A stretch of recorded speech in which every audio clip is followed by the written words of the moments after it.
Hola a todos, bienvenidos una vez más a un video de adminlab.org. Hoy vamos a estudiar la sección número 3 que se trata acerca de la presentación de estados financieros de la NIF para pymes, para pequeñas y medianas entidades. El alcance de esta sección es la presentación razonable de los estados financieros, los requerimientos para el cumplimiento de la NIF para las pymes en cuanto a la presentación de estados financieros y nos define también qué es un conjunto completo, un juego completo de estados financieros. Comencemos con la presentación razonable. La norma asume que si los efectos de las transacciones y otros sucesos y condiciones se representan fielmente y que si además se revela la información adicional cuando sea necesario, entonces vamos a tener como resultado unos estados financieros que logran una presentación razonable. Decimos que los efectos de las transacciones financieras y otros sucesos económicos y condiciones se representan fielmente si se hacen de acuerdo con las definiciones que vimos en la sección 2 acerca de los criterios de reconocimiento de activos, pasivos, ingresos y gastos y las definiciones de cada uno de ellos. De la misma manera, la información adicional que se requiere es cuando el cumplimiento de un requerimiento específico de esta NIF es insuficiente para permitir entender la transacción, el efecto de esa transacción y va a afectar la decisión financiera, la decisión económica que el usuario va a hacer. En ese caso necesitamos revelar información adicional que permita entender el suceso, que va un poco más allá de lo que la NIF requiere cuando sea necesario. Y eso nos va a permitir tener estados financieros que logran una presentación razonable de qué, de la situación financiera, del rendimiento financiero y de los flujos de efectivo de una entidad. Ahora, el cumplimiento de las NIF para pymes debe revelarse en las notas a los estados financieros. Que lo primero que se debe revelar es que la entidad cumple, que esos estados financieros cumplen con la NIF para pymes. Recuerde que no podemos hacer esta afirmación cuando no se cumplen todas las condiciones para poderse aplicar la NIF para pymes. Por ejemplo, una entidad que está obligada a rendir cuentas públicamente no puede decir que cumple con todos los requisitos de la NIF para pymes, porque la NIF para pymes dice claramente que una entidad que está obligada a rendir cuentas públicamente no puede aplicar esta NIF. También debe revelar la no aplicación de un requerimiento de la NIF para pymes cuando la gerencia concluya que su aplicación entraría en conflicto con el objetivo de los estados financieros que hemos visto en la sección 2. Algunas veces, eso es un caso extremo, si algún requerimiento de la NIF no se puede aplicar, porque al aplicarlo estaríamos en contravía con el objetivo de los estados financieros, entonces debemos revelar eso también, que no hemos aplicado este requerimiento por estas razones. La aplicación también se debe revelar cuando en un periodo anterior un principio o un requerimiento de la NIF no se ha aplicado y está afectando este periodo. Entonces también debemos revelarlo. Se hizo en el periodo pasado, pero afecta este periodo. También se debe revelar la aplicación de un requerimiento que de la NIF para pymes que afecta el objetivo de los estados financieros. Estamos conscientes de eso, pero la norma no nos permite dejar de aplicar ese requerimiento. Hay algunos requerimientos que la norma dice tiene que aplicarlo, pase lo que pase, y hay otros requerimientos que la norma dice puede excluirse. Entonces, en este caso, si tuvimos que aplicar un requerimiento de la NIF para pymes y está afectando el objetivo de los estados financieros, no pudimos dejar de aplicar ese requerimiento, entonces debemos también revelarlo en las notas a los estados financieros. Veamos acerca del negocio en marcha, porque los estados financieros se presentan basados en la hipótesis de que el negocio está en marcha. Y una entidad es un negocio en marcha a menos que dos cosas se cumplan. Uno, que la gerencia tenga la intención de liquidar la entidad o de hacer cesar sus operaciones. La gerencia tiene ese plan. O cuando no exista otra alternativa más realista que proceder en una de estas formas. Cuando estamos en una situación tan crítica que definitivamente lo más viable es liquidarla o hacer cesar sus operaciones. Solamente en estos dos casos consideramos que la entidad no es un negocio en marcha. En todos los demás casos, la entidad es un negocio en marcha. Estas incertidumbres, la incertidumbre acerca de estos puntos del negocio en marcha se deben revelar, se deben analizar. Y si hay una incertidumbre significativa, esta se debe revelar. Por lo menos el análisis se debe hacer por lo menos por los siguientes 12 meses. Si en los siguientes 12 meses algunas de estas cosas se cumplen, debemos revelarla, pero no está limitado a los 12 meses. Cuando la entidad no prepara los estados financieros bajo la hipótesis de negocio en marcha, entonces debe revelar tres cosas. Primero, debe revelar eso, que los estados financieros no han sido preparados bajo la hipótesis de negocio en marcha. Segundo, debe revelar sobre qué hipótesis han sido elaborados esos estados financieros. Y tercero, las razones por las que la entidad no se considera como un negocio en marcha. Debe explicarse claramente. La información de los estados financieros debe presentarse un juego completo al menos anualmente, y cuando se cambie el periodo contable sobre el que se debe revelar, debemos revelar primero ese hecho, que estamos cambiando el periodo contable. Segundo, por qué se ha hecho el cambio, y especialmente cuando son un periodo inferior o superior a un año. Y el hecho de que los importes comparativos no son totalmente comparables, porque si estábamos utilizando un periodo anual y ahora vamos a utilizar un periodo semestral, debemos decir por qué estamos haciendo eso y cómo afecta eso los importes comparativos con respecto a los estados financieros del periodo pasado. La información debe mantener uniformidad. Se debe mantener la presentación y la clasificación de las partidas, a menos que tengamos dos casos aquí. Uno, puede ser que la entidad encuentre otra clasificación más apropiada, que sea fiable y relevante, y entonces deba cambiar la clasificación, o que la NIIF para pymes requiera la modificación de esa presentación y la clasificación de las partidas. En ese caso, cuando se hagan esas reclasificaciones de partidas, los valores comparativos también se deben reclasificar. Eso es muy importante para poder cumplir con el principio de la comparabilidad. Y esos comparativos se deben reclasificar a menos que eso resulte totalmente impráctico. Y en caso de que sea impráctico, hay que revelar por qué es impráctico reclasificar esas partidas o reclasificar los valores comparativos de esas partidas. Bueno, veamos que con respecto a los estados financieros comparativos, esto se debe hacer siempre. Cada estado financiero debe compararse por lo menos con el periodo comparable anterior. Esa es obligación.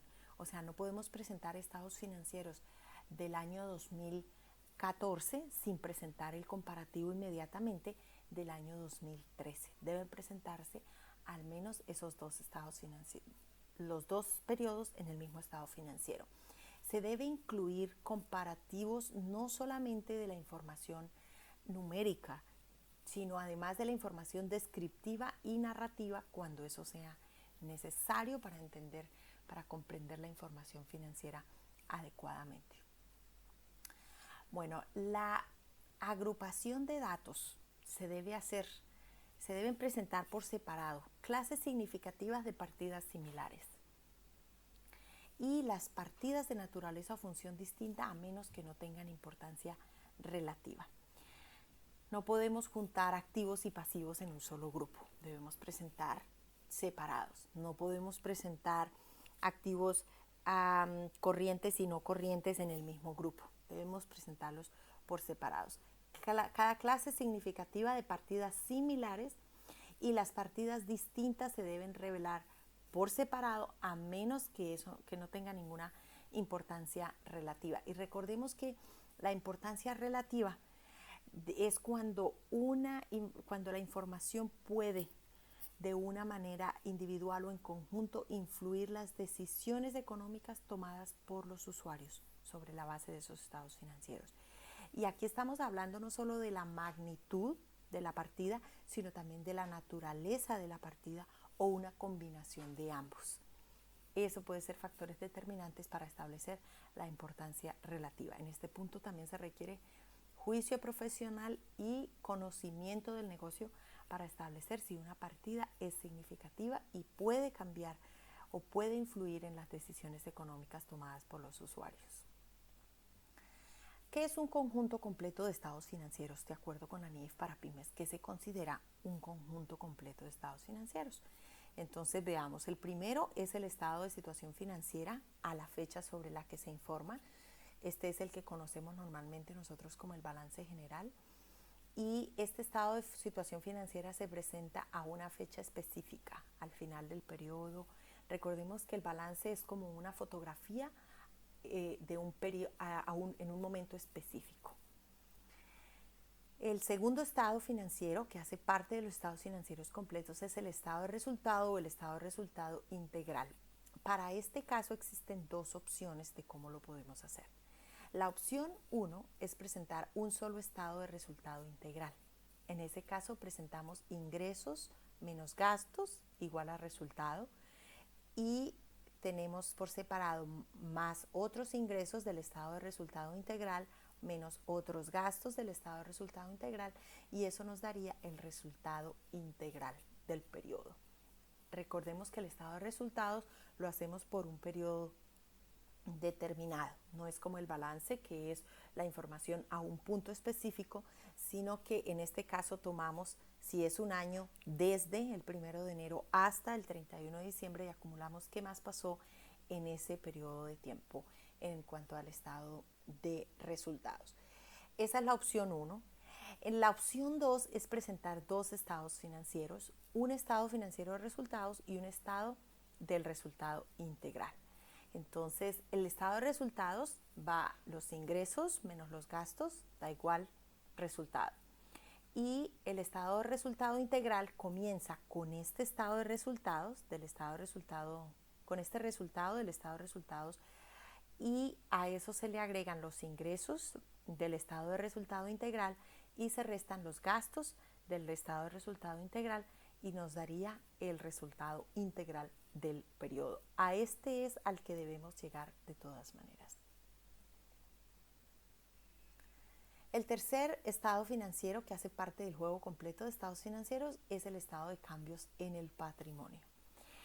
Y en este estado, si los únicos cambios en el patrimonio durante el periodo que estamos informando, los dos periodos que se informan, los únicos cambios surgen de ganancias o pérdidas o de pagos de dividendos, correcciones de errores de periodos anteriores y cambio de políticas contables, si estos son los únicos cambios que presenta el patrimonio, entonces la entidad puede presentar un único estado de resultados y ganancias acumuladas en lugar de este estado de resultado integral y del estado de cambios en el patrimonio. Eso lo veremos con más detalle en la sección 6.